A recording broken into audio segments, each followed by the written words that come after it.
Hello and welcome to Cheap Joe's Art Stuff. My name is Julie and I'm here to impart some knowledge to you today via a 2-minute art tip.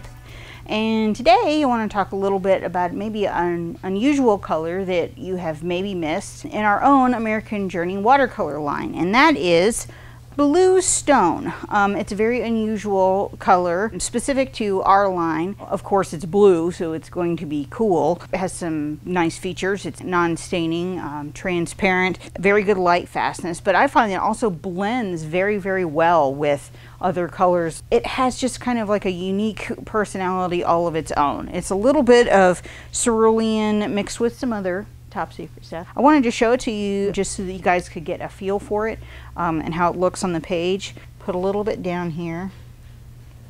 And it kind of looks a little bit like, you know, if you're familiar with our own Getz Gray, it kind of looks like that a little bit. So it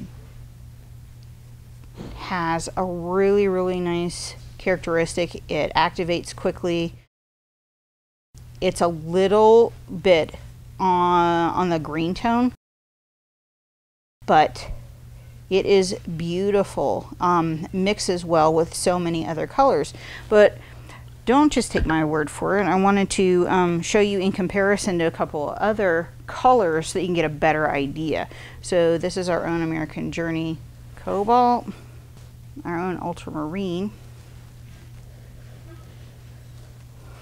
so you can get a feel for how these compare. Now you can see that these are much bluer, the Cobalt here and then the Ultramarine, but it gives you a feel of when it says blue stone, it's not necessarily like a blue that you're used to. I wanted to make sure that everybody understood that. It's a very kind of gray, green, blue, misty kind of mix, and very, very unusual. This is a fun color. Check out some blue stone today. We're sure that you'll enjoy.